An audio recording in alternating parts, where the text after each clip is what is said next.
Imagine standing in a crowded subway train, watching a tragedy unfold, and realizing that no one around you is going to step in to stop it. Yeah, it's a terrifying thought. It really is. And welcome to the deep dive. Today, we're taking you right into the heart of New York City's underground. Right. We've got a pretty massive stack of sources to unpack for you today. Our mission here is to understand the real story behind this rising fear in the city's transit system. Exactly. So we're pulling from, news reports from Fox News and CBS. We've got raw safety metrics straight from the MTA, and this really eye-opening data analysis from Vital City. Yeah, and for those who don't know, Vital City is an independent public safety think tank.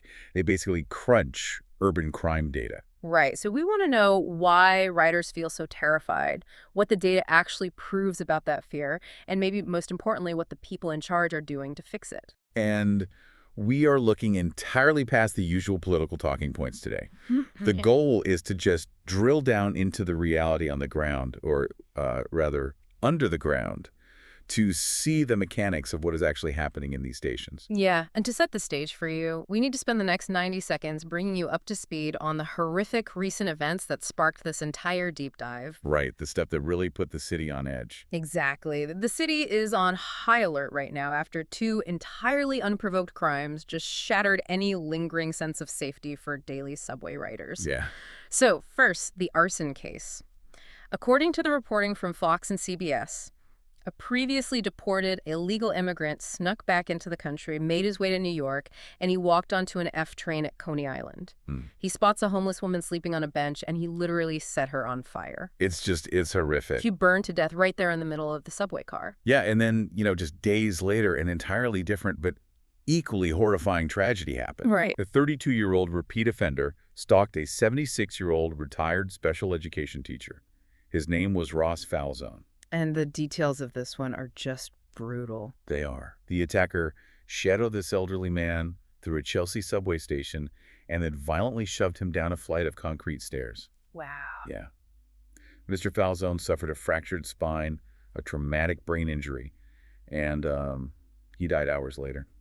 So both of these attackers struck without any warning whatsoever. They both targeted incredibly vulnerable people. And both incidents have left New Yorkers absolutely terrified to swipe their MetroCards. It really paints an incredibly grim picture of the current environment. But what stands out in the reporting, especially in that first case with the arson on the F train, is the human reaction. Right, the bystanders. Exactly. Yeah. The terrifying detail from that incident isn't just the act itself, but the fact that bystanders did not step in to help the burning woman. Just so I'm clear on the timeline of that, there were actual commuters right there on the train while this was happening. Oh, witnesses were absolutely present. Ah. Yeah. But instead of intervening, instead of trying to put out the fire, smother the flames, pull the victim away, people stood by, they pulled out their smartphones and they filmed the attack. That's just dark. It is. And according to Curtis Lewa, who, founded the Guardian Angels civilian patrol group back in the 70s, so he knows subway dynamics. Yeah. He noted that the witnesses didn't even cooperate with law enforcement afterward. I really want to pause and dig into the psychology of that because it sounds completely broken to anyone listening. Like, why on earth would everyday people just stand there and film a human being burning instead of doing something? Well, critics are pointing to a phenomenon they're calling the Daniel Penny effect. The Daniel Penny effect. Okay, wait, that's the Marine veteran from a couple of years ago, right? That's him. So back in 2023, Daniel Penny stepped in to protect passengers from a man named Jordan Neely. Right, I remember that. Yeah, Neely was an individual with a lengthy criminal history, and he was acting erratically, aggressively, threatening people on a train. Penny put him in a chokehold, and Neely died as a result. Now, Penny was arrested and prosecuted, though he was ultimately found not guilty. Okay. But the argument being made by observers like Sliwa is that the prosecution itself sent a massive, chilling message to the general public. Right. It's like the ultimate twisted version of the bystander effect. Like What? before, if you saw a crime, the psychological hurdle was just assuming, someone else in the crowd will call 911 so I don't have to. Yeah, the classic diffusion of responsibility. Right. But now the psychological hurdle is, if I try to be the hero and physically stop this, I'll go to jail. That's the exact fear. The fear is that if you intervene in a chaotic, violent situation, the justice system will just turn against you. Wow. So Sliwa argues that bystanders now actively choose to retreat and document rather than assist. They're terrified that if they step in, the situation escalates, someone gets hurt, and then the bystander gets dragged into court, prosecuted, and their life is ruined. So they just press record. You just press record. I mean, people are making a very dark calculation there. They're choosing self-preservation because they perceive a system that punishes the Good Samaritan. Yeah, that's the perception. But I want to challenge this narrative for a second. If you're listening to this on your way to work, you might be wondering, does the data actually show that commuters have a valid statistical reason to be this scared? Or is this just, an environment of fear driven purely by shocking headlines? Well, if we look at the numbers from that Vital City data analysis, the fear is grounded in a very harsh statistical reality. Okay, let's hear it. Let's look at the broad trend first. Violence on the subway jumped 15% since 2019. 15%. Yeah, and if you zoom out to look back a full decade, violence skyrocketed a staggering 96% since 2014. Wait, 96%? That is nearly double the violence in 10 years. Exactly. We also saw murders hit 10 in 2024. 10 murders on the subway in a single year? I mean, that's a massive spike for a system that usually sees, maybe a handful? Right, it's a profound shift. But the most revealing part of the Vital City report is how the type of crime has shifted over that same decade. What do you mean? Well, robberies actually dropped. People are getting mugged less often. But felony assaults, they tripled since 2009. Tripled? Yeah, the violence we see today is increasingly what sociologists call non-instrumental. Okay, non-instrumental. Let's translate that for everyone. That means people are attacking out of pure anger or instability, not because they're trying to steal your wallet or your phone. Precisely. It's violence driven by rage, severe mental distress, or random impulse, not a financial motive like theft. Right. And the targets of this violence really reflect that randomness. The data shows assaults on police officers spiked massively. Oh, wow. Yeah, in 2024, attacks on cops made up 31% of all felony assaults on the subway. Almost 1 in 3 major assaults involve someone violently engaging a police officer. Exactly, nearly 1 in 3. Which really contextualizes the fear for the average person. I mean, if an offender is brazen enough or unstable enough to attack a heavily armed, uniformed police officer, a regular commuter in a business suit doesn't stand a chance. Right. Now, context is important here to give you a complete picture. Sure. The subway system moves billions of people a year. During the morning or evening rush hour, when you're surrounded by thousands of other commuters, the statistical risk of becoming a victim of a violent crime is still about 1 in a million. Okay, so broadly safe when crowded. Broadly safe when crowded. But the dynamic flips when the sun goes down. Right. Late at night, that risk multiplies by 20. By 20? When the stations empty out, the danger profile of the system changes entirely. Think about what that actually means for the people who live and work in the city. If you're a bartender, a night shift nurse, an office cleaner, you have to take the train. You don't have a choice. Right. You can't always avoid the 2 a.m. shift or an empty platform. The statistics show us that those are the people bearing the brunt of this 20-fold increase in risk. And that risk is changing public behavior across the board. The CBS News poll, included in our sources, shows a staggering metric. Yeah, I saw this. 94% of New Yorkers believe the city is failing to handle mental health and homelessness. 94%. In a city of 8 million diverse people, you almost never see near universal agreement on anything. Never. And because of this environment, nearly 40% of the people polled said they are thinking about leaving the city entirely. Almost half the city wants to pack up and leave, which naturally brings us to the most important question, the root cause. Right. Why are these unprovoked, non-instrumental attacks happening at such an elevated rate? The data points to a massive structural failure. There is a clear, undeniable link in the statistics between severe, untreated mental illness and transit violence. Okay, lay it out for us. Well, the Vital City analysis dug into a specific group known as high-volume offenders. These are the individuals who are arrested over and over again in the subway system. When researchers looked at the repeat offenders who specifically commit violence, they found that 89% of them had a documented history of severe mental illness, homelessness, or both. 89%. So we aren't talking about a broad, sweeping wave of random criminality. Not at all. We're talking about the exact same group of deeply troubled individuals committing violence again and again, just cycling through the system. That is the tragic reality. It exposes a gaping hole in the psychiatric safety net. And we see the mechanics of that failure perfectly illustrated in the case of Rommel Burke. Right, the 32-year-old we mentioned earlier who shoved the retired teacher Ross Falzone down the stairs. Yes, exactly. I really want to walk through the Burke case because this is where the timeline gets incredibly frustrating. It really does. The reporting shows that the police actually detained Burke earlier on the exact same day of the murder. The sources say he grabbed a stick out of a garbage can, started menacing police officers right outside a precinct. So they took him into custody, labeled him an emotionally disturbed person, and transported him to Bellevue Hospital's psychiatric ward. It did everything right. Yeah.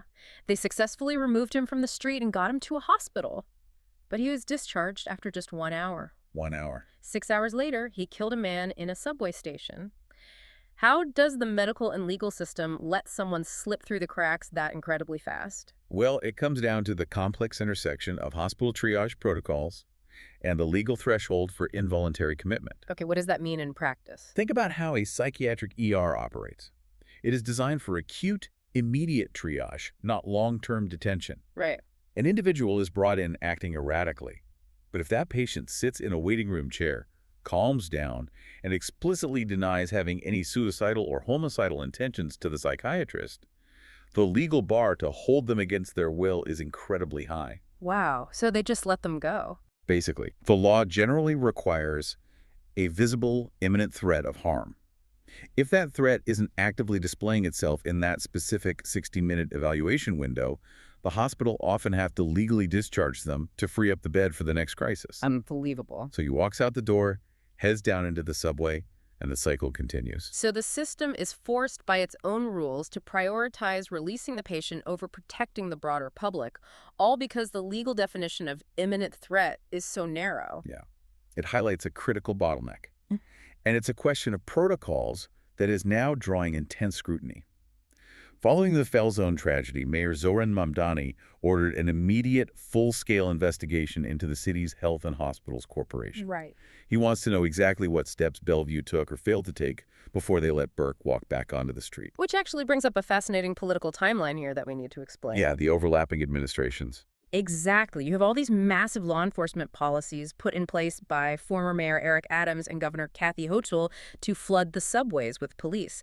But now you have the current mayor, Zohran Mamdani, inheriting this complex situation and trying to figure out where the safety net is failing on the medical side. The response from city and state leadership over the past few years has been massive, at least in terms of raw resources and visibility. Right. What are they actually doing down there? Well, to combat the rising fear, the city previously deployed 1,000 extra police officers down into the transit system, and they have been working grueling 12-hour shifts just to maintain a high-visibility presence. So it's a pure show of force to make commuters feel like someone is watching. That is the idea. They also instituted mandatory bag checks. They physically set up tables at the turnstiles to search commuters' bags for weapons like knives and box cutters. And more recently, they've been testing advanced airport-style weapon detectors to passively screen people as they walk into the station. The technological leap is pretty wild, too. The MTA monitors roughly 17,000 security cameras across the transit footprint. They do, and they are now integrating artificial intelligence to watch those feeds. Because a human obviously can't watch 17,000 screens. Exactly. So they use AI pattern recognition software to flag anomalies like someone entering a restricted tunnel or standing dangerously close to the platform edge, and the software instantly pings a human operator. That's smart. Yeah. The MTA has also deployed a fleet of drones equipped with infrared cameras to patrol the open-air rail yards and outdoor tracks late at night. It is an incredible technological dragnet. I mean, we have AI watching 17,000 cameras, we have infrared drones, we have thousands of cops working 12-hour shifts. Right. But, and here's the catch, if we go back to the Vital City data, I have to point out a massive disconnect. Let's hear it. The sources show that Mayor Mamdani recently launched a new Office of Community Safety specifically designed to handle the root causes of this crime, you know, the untreated mental illness and substance abuse. Right, the root cause approach. But the data shows this office currently has exactly 2 staff members. Wow. 2 people for an entire city of 8 million. It is a stark contrast. It really reveals where the actual funding goes. Yeah. You have a multi-million-dollar law enforcement and technology footprint, but the social and psychiatric safety net that is theoretically meant to stop repeat offenders from returning to the subway is critically understaffed and underfunded. And the enforcement side has its own glaring issues when it comes to the follow-through. Right, the outcomes. Exactly. The Vital City report dug into the outcomes of police interactions. Out of 28,000 calls reporting disorderly conduct on the subways, police ultimately only made 221 arrests. 221 out of 28,000. Yeah. Furthermore, the violent repeat offenders we talked about, their actual crime rate literally doubled from 3% to 6%. It just kept going up. So, looking at the mechanics of all this, if the psychiatric and legal systems keep returning violent, repeat offenders right back to the transit system within hours, it feels like we are installing a billion-dollar AI-powered security system on a house, but leaving the front door completely unhinged. That's a great analogy. And this is exactly where critics of the current approach focus their arguments. Observers point out the disconnect between enforcement and processing.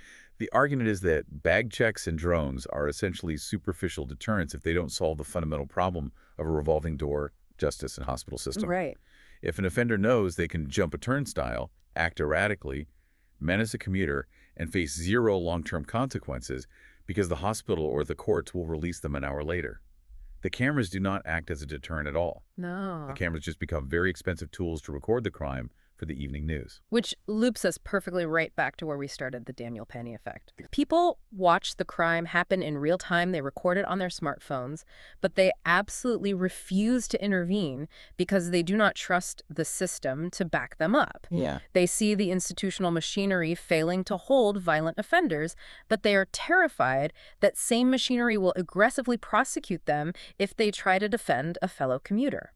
It creates a dangerous environment of total public paralysis. The broader data suggests that the city is spending an absolute fortune on police overtime and high-tech surveillance gadgets, but it is fundamentally struggling to address the core bottleneck. Which is? Legally and medically, keeping known, violent, deeply disturbed individuals out of the public square so they can actually receive long-term treatment. So why should you care about any of this, especially if you live in another state and never plan to set foot in a New York City subway station? That's the big question. Because the survival of any major American metropolis depends entirely on its people feeling safe enough to go to work, to shop, to go out to dinner, and to live their lives. Right now, according to the sources, only 40% of New York's workforce has returned to the physical office space. 40%. That's devastating for local business. People are choosing to stay home. They're choosing to move away, as that CVS polling showed. The subway is the vital economic engine of the city. If people are too afraid to ride it, the city stops moving. Yeah. And as New York's economy goes, so goes a massive, crucial chunk of the nation's entire economic engine.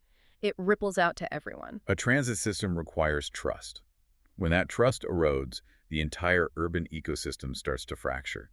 You can't sustain a city if the fundamental arteries of transportation are viewed as zones of unpredictable danger. Which leaves us with this final, lingering question for you to mull over as we wrap up today's deep dive. Let's hear it. If we have the resources to build artificial intelligence smart enough to watch every single corner of a subway station, but we somehow cannot build a system that gets deeply troubled people the help they need before they hurt someone, what does that say about where we are putting our priorities? That is the real question. Imagine standing in that crowded subway train again. You aren't just watching a tragedy unfold, you're watching a failure of the entire system.